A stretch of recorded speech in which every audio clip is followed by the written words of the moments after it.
从原料、制造、配送、使用到回收，一张碳足迹的报告要近6个月才能产出，但佳士达只需1小时就能完成。原因就在于2006年减碳风气尚未盛行，现任明基佳士达集团董事长的陈其宏，当时他身为明基产品技术中心总经理，看见塑胶材料对环境的危害，决定建立系统化的碳足迹管理平台，追上国际大厂的脚步。这时候我们其实就感受到，我们佳士达本身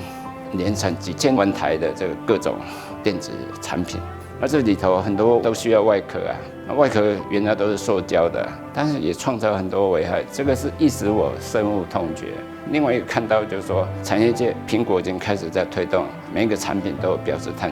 排放、碳足迹的这个数字，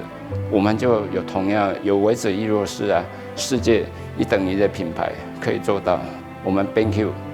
绝对也可以做到。当初有这样的使命，才能够建立我们的所谓碳足迹的管理平台。从零经验开始建碳管理平台，过程是一波三折。不仅制造过程中缺乏上万笔的碳排放数据，还要说服1200家供应商配合做碳盘查，其中很多中小型企业都还在用纸本作业，光是要搜集碳排放资料就耗费相当多的人力与时间成本。我们当初当然是跟一家国际大厂买管理平台，所以它有个资料库。事实上，它都是电子零件比较多哦，机构零件它可能只有原料产生的那个碳排，但是制造的过程产生的碳排它是没有数字的。比如说塑胶粒来看呢，它只是原物料嘛，那但是我要把它做成成品，变成一个塑胶壳，它就会有经过很多的不一样的制程。第一个我要考虑的可能就是 cycle time。当我10个工程的时候，我的碳排是多少？当我5个工程，我的碳排是多少？这些计算事实上是还蛮复杂的哦。我们是需要供应商一起合作，然后教他，然后他也产生一些数据给我们做实验，然后才得到了这个资料库。比如说像我们佳士达，本身有1200家的供应商，我就跟他讲说，你这个碳排放跟人家差这么多，这样不行啊！你要拿我们订单。那对不起，你这方面一定要改善，不然你可能不会进到我们的 QBL 里头。这就是我们的影响力嘛。怎么样带动我们整体的供应商，大家一起来做？2006年建制碳管理平台初期，公司并购失利，正值低谷，许多员工纷纷离开，选择留下来的都决定和公司共体时艰。现任佳士达供应链总经理的吴荣华说，当时动员100位员工合力建制碳管理平台，目标就是要一步步重新迈向国际舞台。西门子事件产生的结果就是我们公司亏损累累，所以那个时间点事实上是我们公司最不好的时间点。那有很多同仁离开嘛，但是还是有很多同仁留下来。那留下来的人他们都希望说跟公司共体时艰，就那个时候就成立一个跨部门的一个 ESG 的 committee， 前后大概做了3年。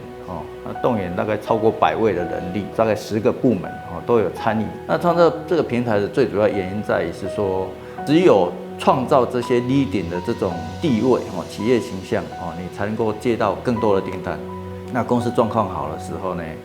才有办法回馈给员工得到更好的福利。2010年，佳士达完成碳管理平台建制，奠定在业界的领先地位，并取得全世界第1张20寸液晶显示器的碳足迹认证，花1小时就可产出碳足迹报告。多年的减碳经验也让产品有大幅的减碳成绩。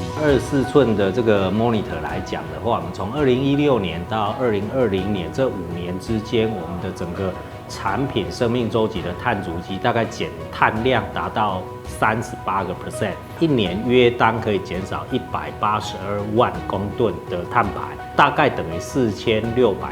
座大安森林公园可以吸碳的这样子的一个量。我们在还没有碳管理平台的时候呢，我们委外要取得一个碳管理的那种足迹的报告我们要花大概2个月到6个月的时间才能够取得。他还要跟我收40-50万的费用。我们碳足迹从2007年开始做到2010年完成，我只要量产完1小时我就可以取得这个碳足迹的报告。这个对于我们的客人来讲它是一个很迅速、很有效的。我们事实上在2010年，我们就取得了20寸液晶显示器的全世界第1张的这种证书。当然，我们提出3、4、5的目标。3就是我们在2030年要汇集我们所有这些供应商啊，一起啊能够减碳30%。